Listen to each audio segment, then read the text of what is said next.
G'day everyone, welcome back to Grandma's Handbag. You're with Dean. So glad you could join us here. We have got a Spinner Winners episode. That's a CD Roundup number 4.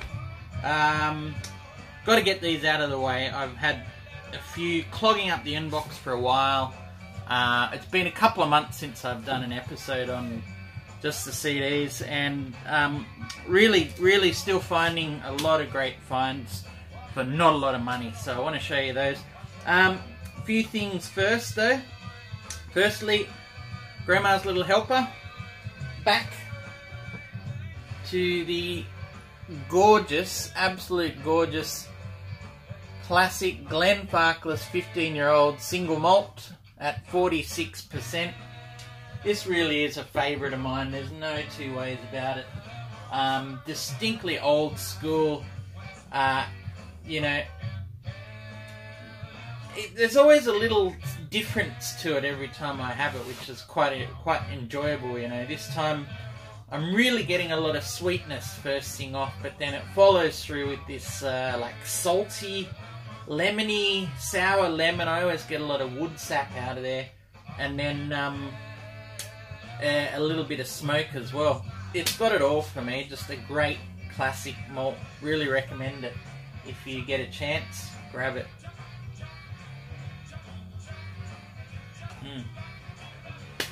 Alright.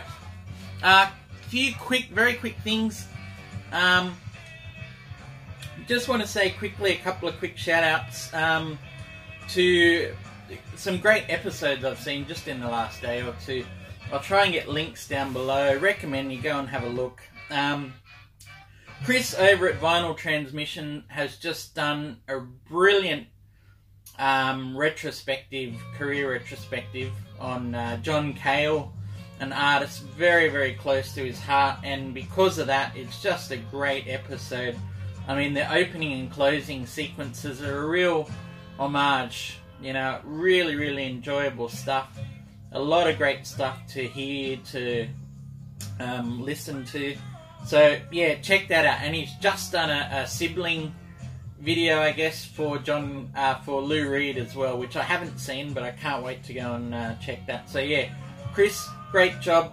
Everyone, if you haven't seen it, really worth seeing.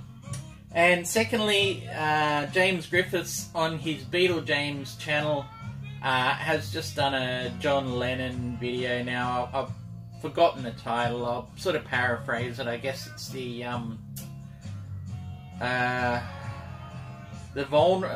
kind of like the vulnerable side of John Lennon, and he really goes very deeply and looks at a few pivotal songs and sort of maps out how John Lennon was feeling his way through the world, and putting songs out such as Help or I'm a Loser and things like that. Great viewing again.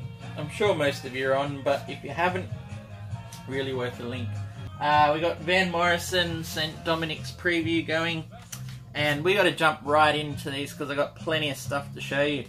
Okay, first one off, we've got Explorer, None Such. So this is a None Such Explorer series.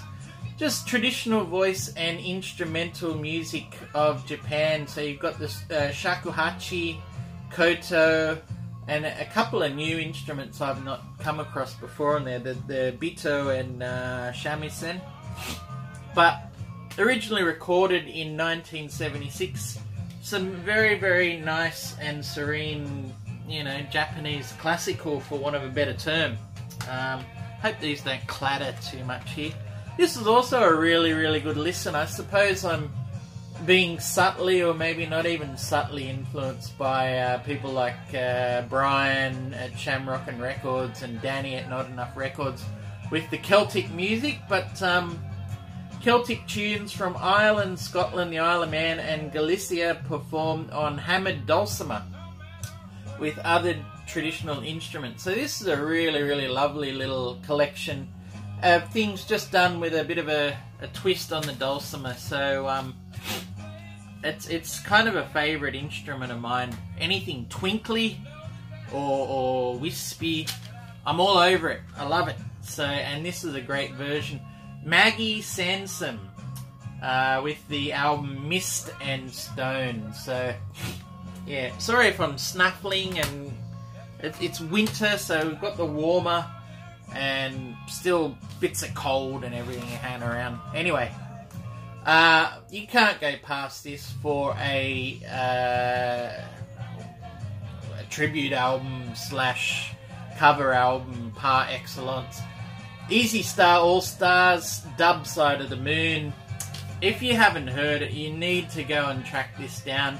To my mind, the Easy Star All Stars best cover album. They later did albums such as Thriller, I'm pretty sure it was Thriller, Sgt. Pepper's, Radiohead's OK Computer, but for me the original and best is Dub Side of the Moon, Pink Floyd meets reggae. Brilliant, brilliant stuff. Now, I should mention quickly, all of these CDs, I'll point out if they were a little bit more, but almost everything was $1, $2 or $3. Okay, this one was $4, but couldn't leave that behind. Angels in the Architecture, a compilation of artists who record for EG editions. So we're talking very much your, you know, Brian Eno's, Robert Fripp, John Hassel, Phil Manzanera, Penguin Cafe Orchestra, all these sorts of things. So it's a little bit of a sampler of, you know, ambient, classical, things like that. I think it's around on vinyl as well, but this was hard to resist for that $4 tag. This one, I've never owned this before, but absolutely rate this album. I don't know. I mean, I'm not a huge Pixies fan in that I don't own everything they've done by any means, but I struggle to find a bad note that Pixies Mark 1 or a bad song they might have produced. Trompe Le Monde, I think, is a vastly underrated album. It could only ever be underrated compared to, you know, Doolittle. Actually, I picked up Doolittle recently as well. That's a spare copy of that one, but, you know, even compared to Doolittle, it's going to come off poorly, but really worth a listen. What songs? Planet of Sound, I really, really love. I think Bird Dream of Olympus Mons, Subculture, they do the cover of Jesus and Mary Chain's Head On. There's just a lot to love about this. I think is UMass on here. Yep, UMass. Great, great stuff. Just rate it. Alright, Pixies down there. Can't avoid a good single when I find one, so Sparkle Horse from, I think this is their first album, Viva Dixie Submarine Transmission Plot, from memory anyway. The song Hammering the Cramps, backed with Spirit Ditch. So it's a 4-track single, but yeah, you just don't see any early Sparkle Horse at all, and I always loved Hammering the Cramps, so grabbed that in a heartbeat. Here's one you know what, I had a chance to buy this probably the year it was released. I can still flash back to missing getting this, and it was at a good price. I don't even know why I didn't get it, but finally I have my own copy. I think I've worked on burnt copies for a long time now, but Wilco being there, look, if you're going to get given this for a few cheap dollars, how are you going to say no to that? Anyway, double disc. Is it the best Wilco? Look, it's way up there for me. Really, really. I think Wilco's best, personally, is when Jay Bennett is tempering I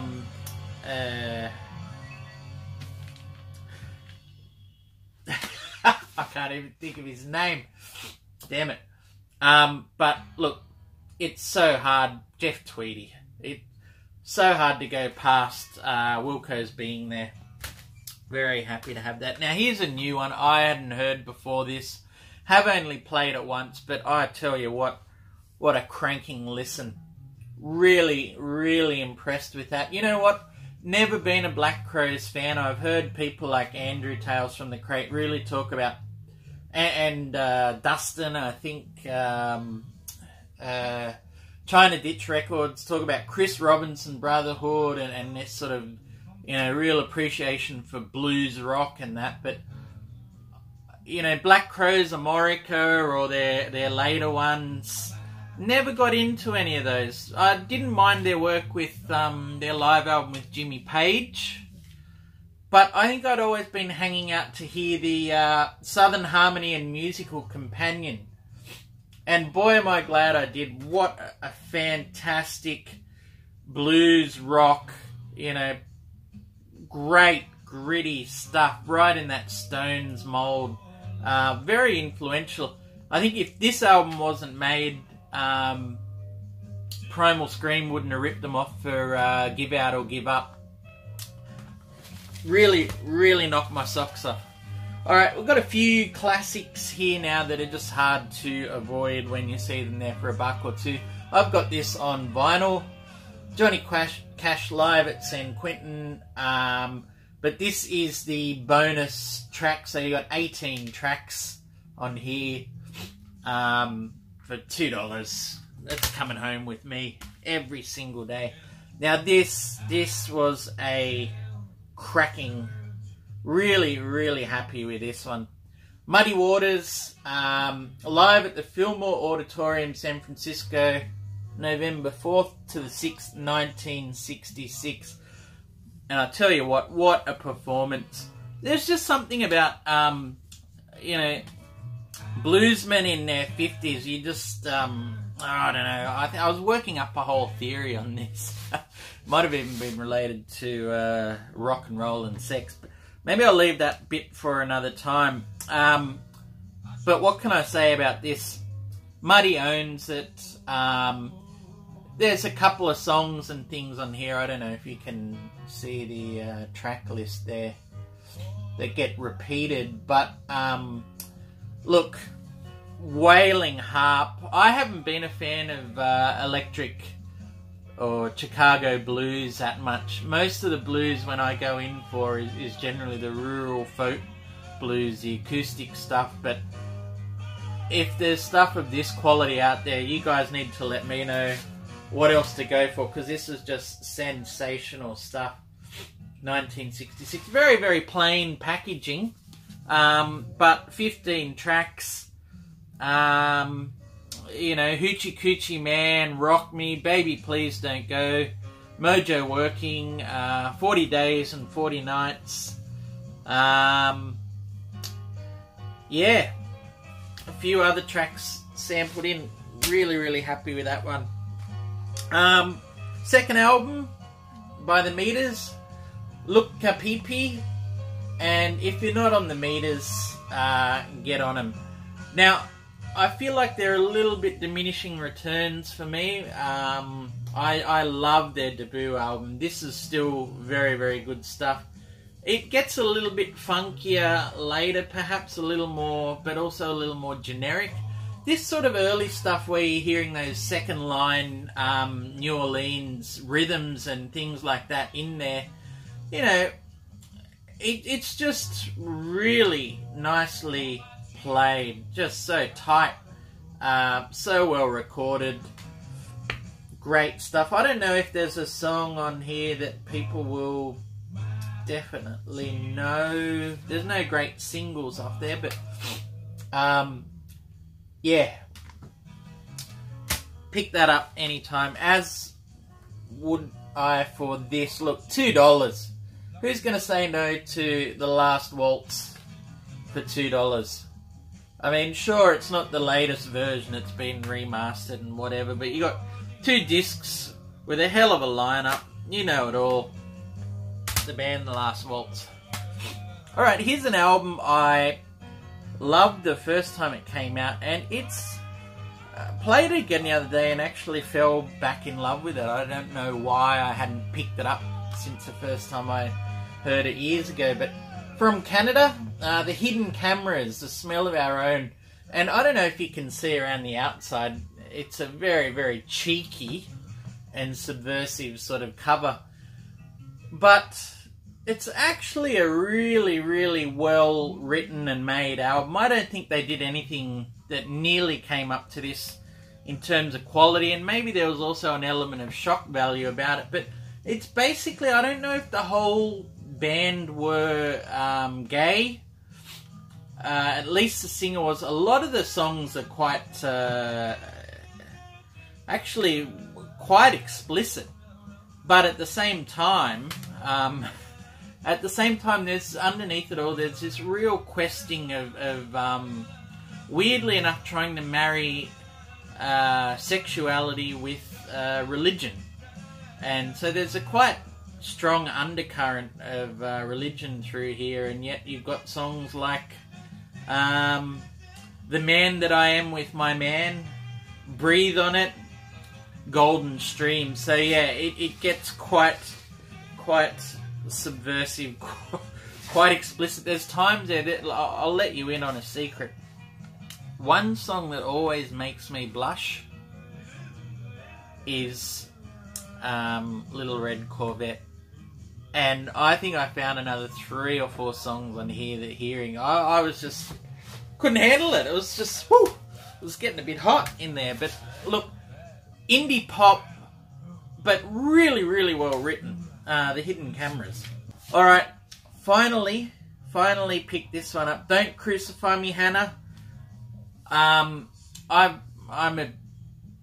wouldn't say a big Church fan, but I really, really enjoy the Church. But this album has eluded me for a long, long time. You just don't find the CD here in Australia. You don't find the LPs here for any money. Everyone who has it holds on to it.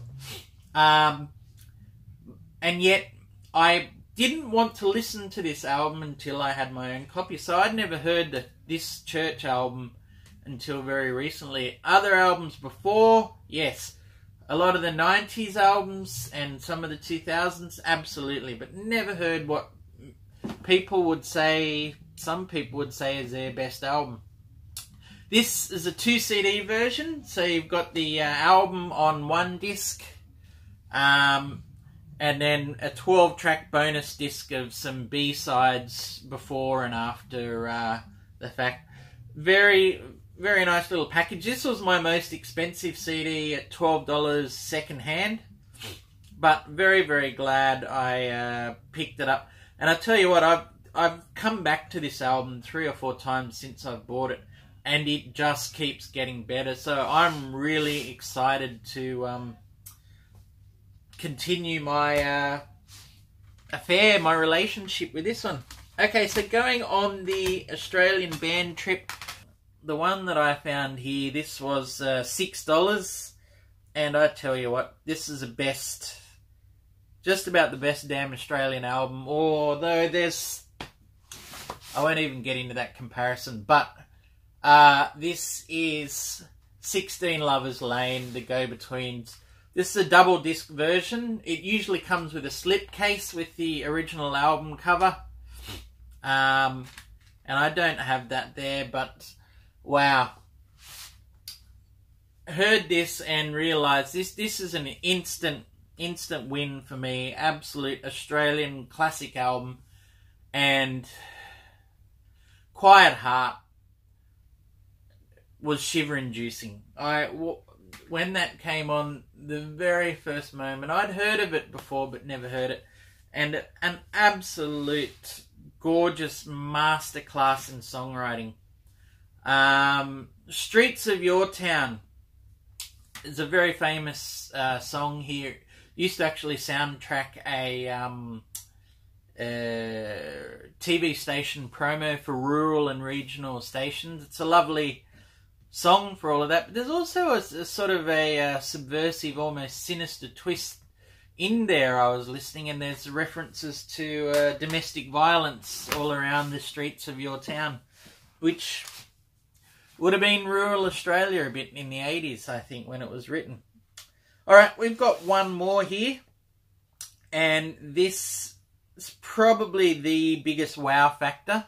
Tommy Burton's had a contest recently, and there's been a few great videos on there on the birds.